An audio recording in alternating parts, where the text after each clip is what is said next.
How you guys doing, ladies and gentlemen, boys and girls? It's the Brandon Cruz Daily Fantasy Podcast, where I go and look at low and plays and strategies specifically designed for GPPs. This is a show for people who are already informed on daily fantasy sports and how these contests operate. If you have any questions related to NASCAR, this is a stupid question, feel free to shoot them away on Twitter, BrandonCruzDFS. Most importantly, take everything here with a grain of salt and use your best shows when making entries. Additionally, check your sensitive feelings at the door. If you have a gambling addiction, that's just not my problem. That's the quote, because somebody got it wrong. You guys got to remember this type of stuff.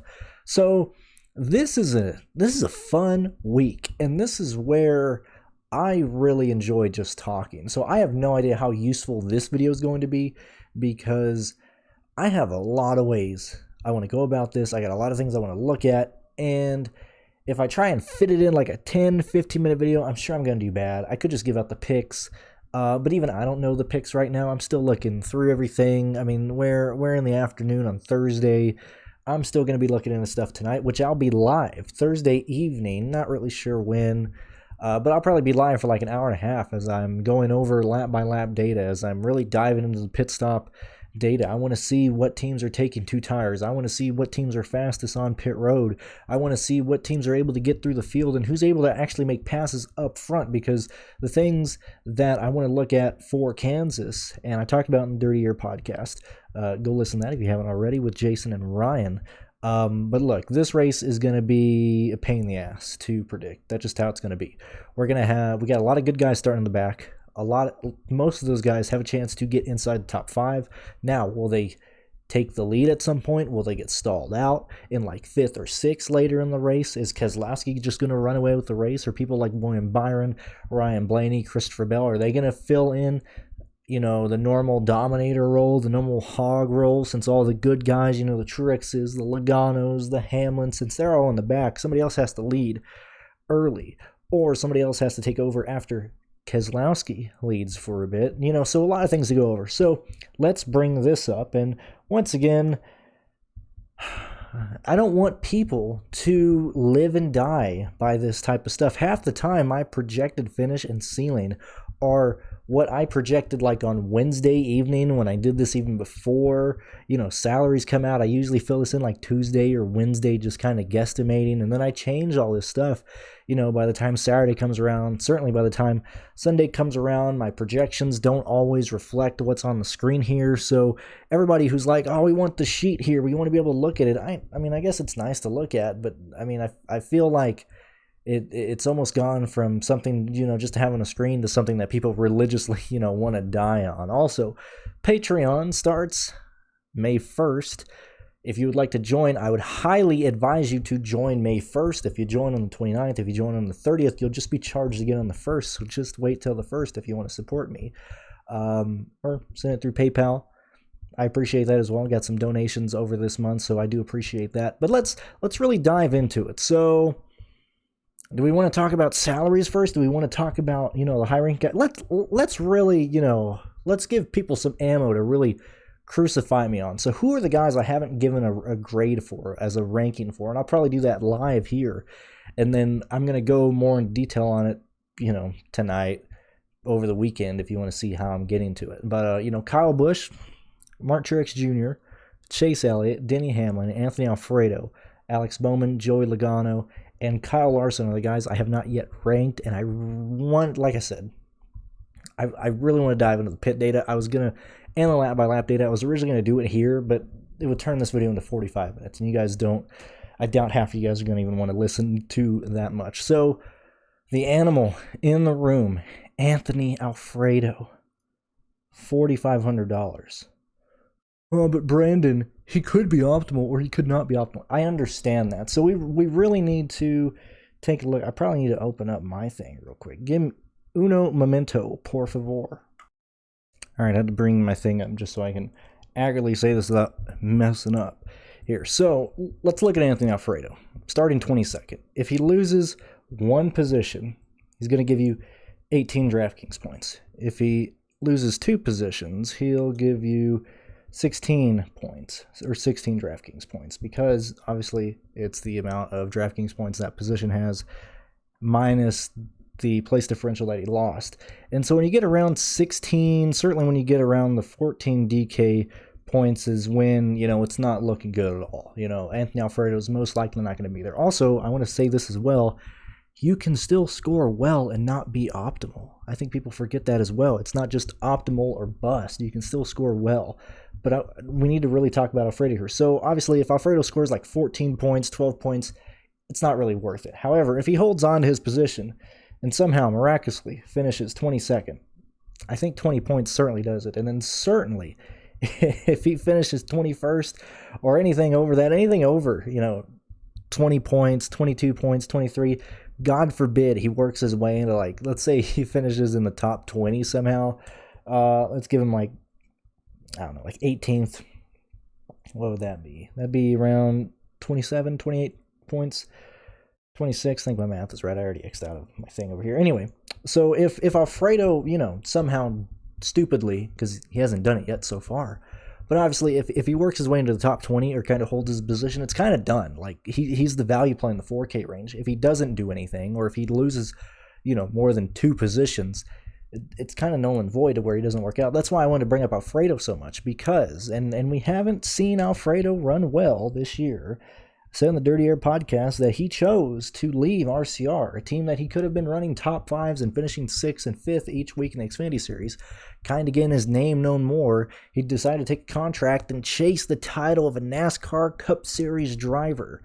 And I was running DFL every race, no practice, running dead last, having to use the first part of the race as basically practice. So let's really look at his finishes this year, and it's pretty sad when you really think about it. Poor little Alfredo.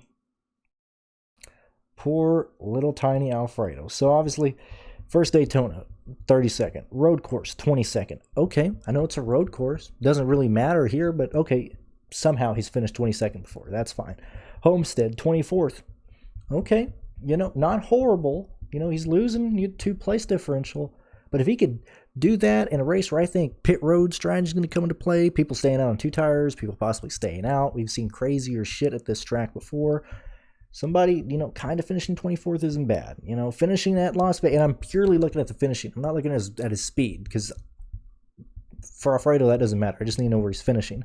Las Vegas 24th. Okay, man, he's kind of holding on to this 22nd area. That's not horrible. Phoenix, 32nd or 37, got wrecked by a Rick Ware car. Can't do anything about it.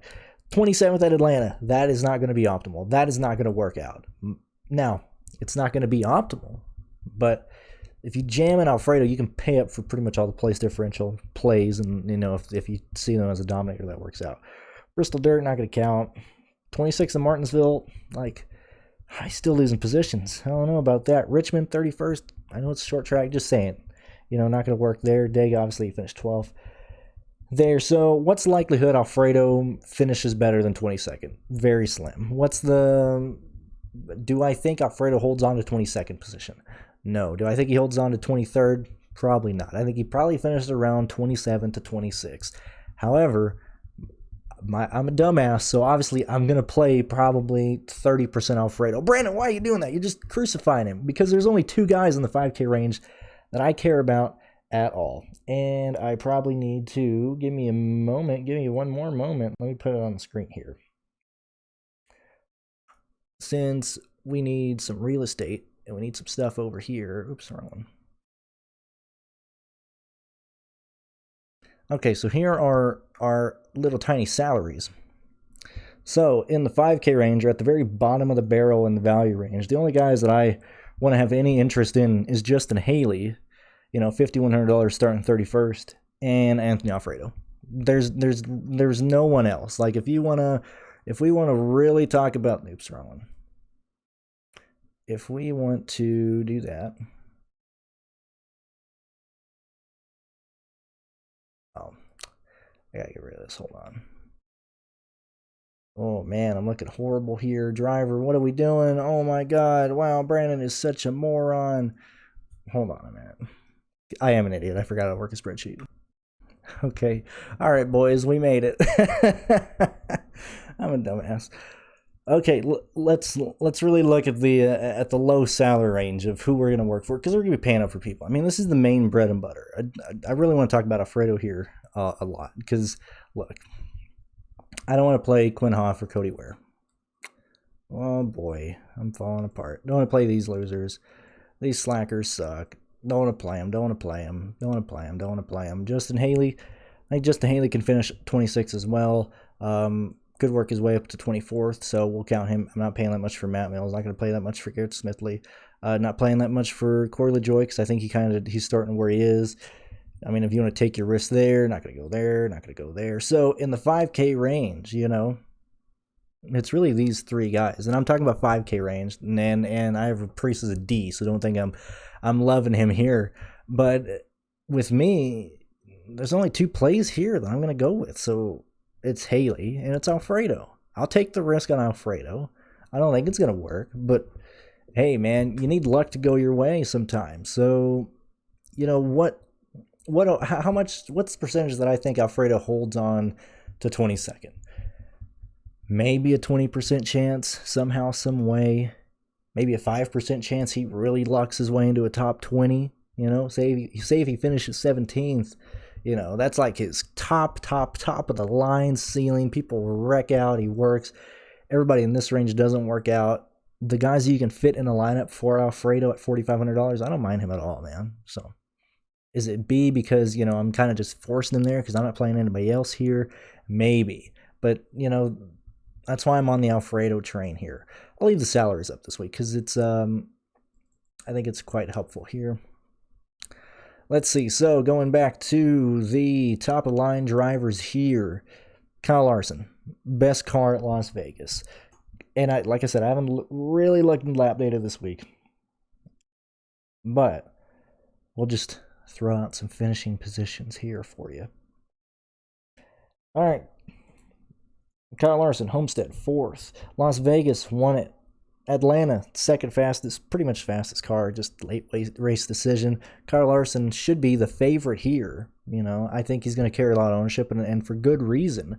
What am I going to look for in the lap data? How well did he actually get through traffic? Obviously, at Atlanta, he had the fastest car. I didn't really have to worry about it. At Las Vegas, still kind of changed on restarts. I want to look at the restart data, see how he did there. But overall, Kyle Larson's, Kyle Larson is an A. I expect him to be very chalky. I expect to have quite a bit of Kyle Larson. The only thing is, does he get up to 6th, 5th, 4th place and maybe not ever lead? Does he kind of get stuck at 4th or 2nd, or do they forget to attach the radiator or tape it up solid again? Come on, Hendrick.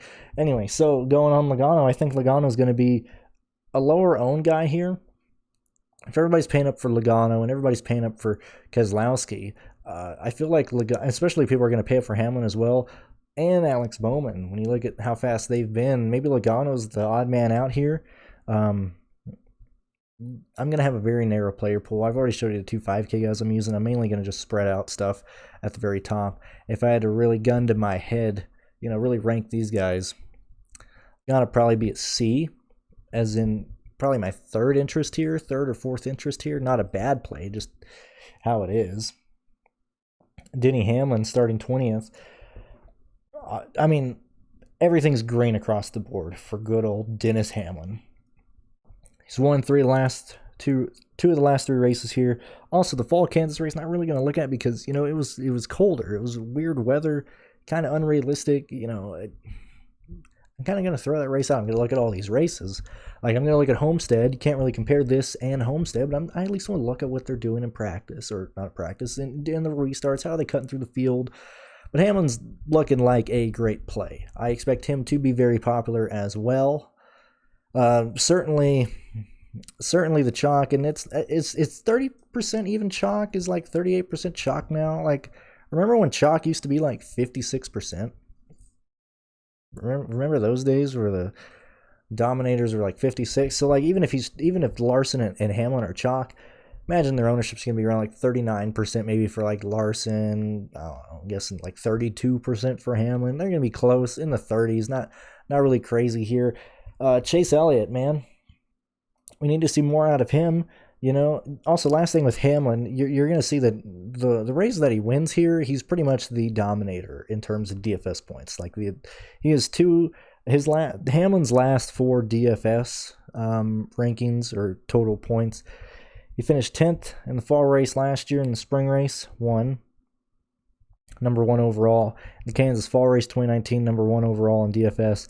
And then in 2018 in the fall race, or in the spring race, my bad, he was 21st. So, look, if Hamlin wins the race, he'll most likely be very fast again. I think they're going to bring that same setup that they brought there. Anyway, just wanted to put that out there because we need more data out there. Elliott, kind of been struggling this year. Now, has that been him being in situations? Has it been the team? I mean, if you look at Vegas, they didn't arrive off the trailer slow. He got caught up in a wreck, got caught up in traffic, things just didn't go his way.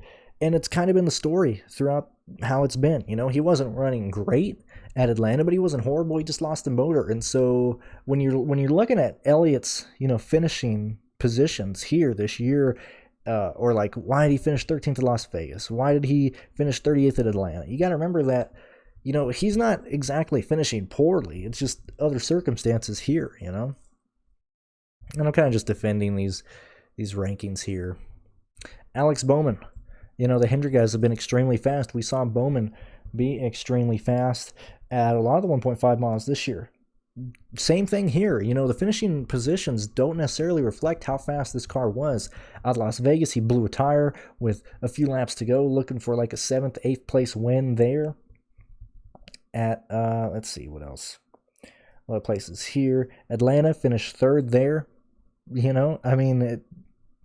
It's crazy, man. Even Alex Bowman at Richmond, how he drove through the field there. I know those tracks aren't comparable. I'm just bringing that up, that we've seen the Hendrick cars have a lot of speed. And so Alex Bowman at 10-2, that's not crazy. And he's got baked in place differential. All these guys here, I would say they're all going to finish inside the top 8, So 2 finishes there, and who can possibly lead laps? Because of that, Truex should be fast yet again. He should be considered a favorite, but I would put him probably as like a B here because he doesn't have the place differential baked in that these guys have. He can lead laps, he can win the race, but when you're looking at place differential and things of that nature, like, you got to give the edge to some of these guys. Alex Bowman, I'd much rather play Alex Bowman for 10-2 over Truex at 10,000. That's just how it is. I want the 10 place differential points that that Alex Bowman has over Truex. That's just how it is. And so it's small things like that. So going back to Alfredo, why is the Alfredo talk so important? Because if Alfredo can at least be competent and give me 15 points or whatever, don't destroy the lineup. Obviously, if he gives me negative points somehow because he's Alfredo. Fast pasta. Remember everybody called him fast pasta? Now he's like ramen noodle Alfredo. Anyway, $4,500. If you're playing him with other guys that I like here in the 6K range, which I haven't talked about, but you can kind of tell who I like here. I like Cindric. I like Chastain. I like Suarez. I think Buescher's going to be kind of chalky. Chase Briscoe can be a pivot if you don't want to be any of these guys. I think he'll probably have the lowest ownership. He has the most risk factor, but that's just how it is. I love Chastain. I actually love Chastain too much. I'm going to have too much Chastain again. But if you're building a lineup here with these guys on the top, and you go to Alfredo. Say you got Alfredo. Okay, I'm going to throw in, let me give you an example here. We're going to throw in Suarez at $6,300. So Anthony Alfredo and Suarez on DraftKings leaves you $9,800 left on average. You can play whoever you want at the top. You can easily throw 2 of these guys in here, and you don't even need them to dominate because other guys that I like here, we're going to go back to, if I can, I swear I know how to operate a spreadsheet. If we can go back here, obviously Michael McDowell starting 3rd. We don't care about him. Just erase him from our mind. Who else do I like here? I like William Byron a lot. Yet again, Hendrick cars. Can they do it? I think they can. I said in the Dirty Air podcast that Keselowski should be a favorite here. It all means Keselowski should lead a good portion of the start of the race. I would bet not money, but I would guess that Keselowski leads a good portion of the race. However, say he doesn't unload quickly. There's only 3 guys up there racing because Michael McDowell is not going to be up there, okay? Matt DiBenedetto might start up there, but he's not going to be competing for the win. He's not going to be competing for laps led. Same thing with Austin Dillon. So the only guys, the front 3 or the front 4, even though we're not counting McDowell. So the front 3 guys, the only people they got to worry about are those guys. All the big names, all the other fast dominators are starting in the back, so they don't have to worry about them. So it's Keselowski, Byron, and Kevin Harvick racing each other for the start of the race. Okay? I'll have a good amount of William Byron because, Keselowski could miss, or Byron could just run top 4 the entire day. So I don't mind Byron as well. Okay, I just want to get that out there as well. Same thing with Harvick. Don't mind him. Probably going to need some help to run well. So take Harvick away. Keselowski and Byron. Between those guys, they both get a good chance. I think if I'm going to play them both, if Keselowski's really going to have a lot of ownership, which I think he will. I haven't watched anybody else or read anything else so far this week. I think it's worth probably splitting ownership right down the line of, depending on how comfortable you are. Same thing. It's the same situation with Kyle Busch and John Nemechek. I'm going to have lineups built with both those guys. Probably the same thing here with Keselowski and William Byron. Going back to the lineup that I'm kind of talking about here, you have Anthony Alfredo, you have Daniel Suarez. Let's go ahead and throw William Byron in there because we don't want to play Keselowski. What's that? Oh, you got 10-1 for your last 3 drivers. So I got a pretty small player pool this week going back to looking at, salaries. The only guys in the 8K range that I really want to mess with, I'm already getting my place differential from these guys up here. Sure, Eric Almirola could get a top 10 again. I guess I'm just going to miss on it. Stenhouse could walk his way into a 12th place finish. I'm just going to pass on it. I'm already paying up for place differential here for guys who can win a race. Don't really want to play just pure place differential everywhere else. So Christopher Bell and William Byron are really the only 2 8K guys that I have any interest in this week. So if I'm building that way, I've basically just given you the start of a lineup maybe not this exact lineup, but that type of construction to where it's Anthony Alfredo or Justin Haley, and then a 6K driver, one of these guys here. And then either Bell or Byron or Stenhouse or Almirola if you want to go that way. And then whoever's left here, whoever you think is better there. So that's basically it. Is this a picks video? Did I really even show anything? I kind of just talked about stuff here. That's why, that's why I'm going to do, probably 2.5 hours, 3 hours of reshirts this weekend just for the Cup Series, because I really want to, kind of zone in and see if I can pinpoint anything that can, point me really towards one of these drivers. So that's how it's going to be. I plan on doing live shows this week for the Truck Series and Cup Series, depending on how much, feedback I get. If people really want them, I think I'll do them this weekend. If not, either way, you get this one, you get the Truck Series video, and you get me being live Thursday, kind of dicking around for probably 2.5 hours, looking at lap data and answering anything you guys got. But that's pretty much it. So thank you guys for watching. I really do appreciate it.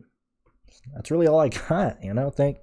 Thanks for letting me yap on some more, and hopefully this helped you out. We'll see you next week.